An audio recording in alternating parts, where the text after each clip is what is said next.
Hello students, my self Shweta.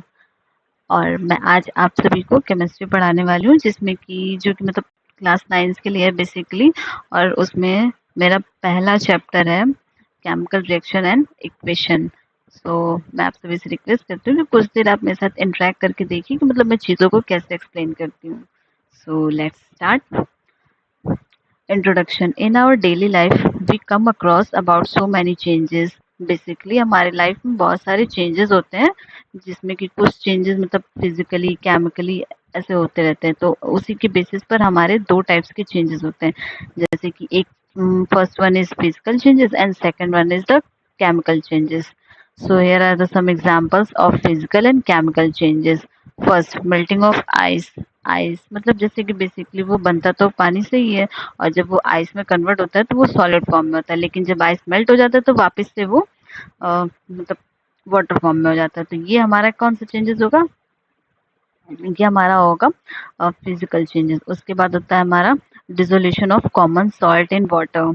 And the third one is the evaporation of water. पानी भी जब पानी लेते हैं हम तो वो भाप बन के हवा में मतलब उड़ जाता है। उसके बाद आता है हमारा बर्निंग ऑफ कोल। कोल को जब हम बर्न करते हैं तो उसमें बेसिकली होता है कि कोल जो होता है वो पहले तो सॉलिड फॉर्म में होता है, जब वो बर्न जाता है तो जलने के बाद वो एक राख के फॉर्म में हमें मिलता है। ठीक उसी प्रकार से होता है sourcing of milk in summer. दूध का मतलब फट जाना। ये कुछ इमेजेस हैं, evaporation of water, burning of coal, and the third one is the evaporation of water. Sorry, the first one is the image of the melting of ice. The third one is the evaporation of water. So here's the definition. Physical changes. Physical changes क्या होते हैं? A change in which no new substances is formed is called physical changes. ऐसे changes जिसमें कि कोई भी नया substance नहीं मिलता, उसे हम physical changes कहते हैं। जैसे कि हमने फर्स्ट एग्जांपल देखा था क्या, melting of ice। उसमें क्या हो रहा था, आइस जब मेल्ट होता है तो हमें कोई नया सब्सटेंस नहीं मिल रहा था। जो बेसिकली हमारा जो फर्स्ट फॉर्म में हम लिए होते हैं वही चीज़ हमें वापस से मिल जाती है, तो उसे हम कहते हैं physical changes.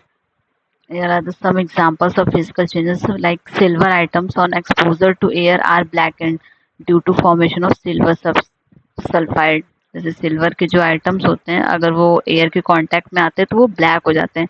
किस वजह से? क्योंकि उस पर एक लेयर जम जाती है, लेकिन हमें कोई नया सब्सटेंस उसमें नहीं मिलता है, सिर्फ वो ब्लैक हो जाता है। So the second definition of the chemical changes, a change in which new substances formed are called chemical changes.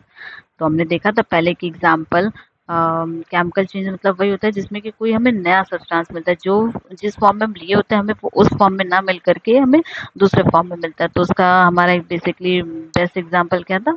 Burning of कोल। कोल मतलब जब कोयला हम जलाते हैं तो उसके बाद हमें वो वापस उस फॉर्म में नहीं मिलता, वो हमें राख के फॉर्म में मिलता है, इसीलिए बेस्ट एग्जाम्पल हो गया हमारा chemical changes का। तो other examples of the chemical changes are ripening of fruits involve chemical reaction, hence it is basically a chemical change। जैसे कि आम आम जब वो मतलब बहुत सारे अगर हम एक साथ आम रखते हैं तो उसके बाद ये होता है कि उसमें से केमिकल रिलीज होता है, जिसकी वजह से क्या होता है कि वो आम जो होता है वो मतलब पक जाता है। तो इसी वजह से हम उसको केमिकल चेंजेस कहते हैं। द एक्टिविटी फर्स्ट, जिसमें कि हम देखेंगे कैसे मतलब तो केमिकल चेंजेस का हमें वो फॉर्म मिल रहा है। तो example first, to show that burning of magnesium is a chemical reaction. ये दिखाने के लिए कि बर्निंग ऑफ मैग्नीशियम जो है वो एक तरह का केमिकल रिएक्शन है। स्टेप फर्स्ट, सबसे पहले हम क्या करेंगे, सबसे पहले हम स्ट्रिप लेंगे मैग्नीशियम रिबन की और उसको हम क्लीन करेंगे bye rubbing it with sand paper. Sand paper से रब करके उसको हम क्लीन करेंगे। उसके बाद हम उस मैग्नीशियम स्ट्रिप को जो है वो टोंग्स के हेल्प से उसको हम पकड़ेंगे।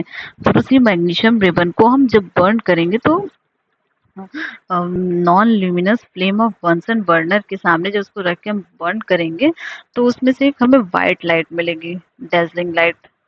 उसके साथ वो बर्न होगा। उसके बाद वो धीरे धीरे बर्न करने के बाद हम देखेंगे कि नीचे जो है वो ऐश के फॉर्म में हमें मिल रहा है। वॉच ग्लास में हम उसको देखेंगे। मैग्नीशियम रिबन बर्न, जैसे कि मैग्नीशियम रिबन बर्न करेगा dazzling flame in white powder form में हमें दिखेगा। ऑब्जर्व करेंगे फिर मैग्नीशियम को जब हम देखेंगे तो वो बर्न हो रहा होगा जब एयर में, तो वो कंबाइन करके ऑक्सीजन के साथ मैग्नीशियम ऑक्साइड बना लेता है जो कि एक वाइट पाउडर फॉर्म होता है, जैसे कि आप देख सकते हैं।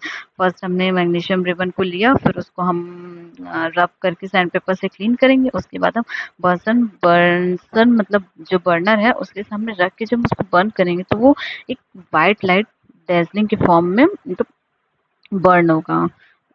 तो बेसिकली उसके बाद हमें वो मतलब एयर से कांटेक्ट होकर ऑक्सीजन के साथ कंबाइन करके मैग्नीशियम ऑक्साइड बना लेगा। फिर उसके बाद वो एक व्हाइट पाउडर के फॉर्म में हमें मिलेगा। Thank you.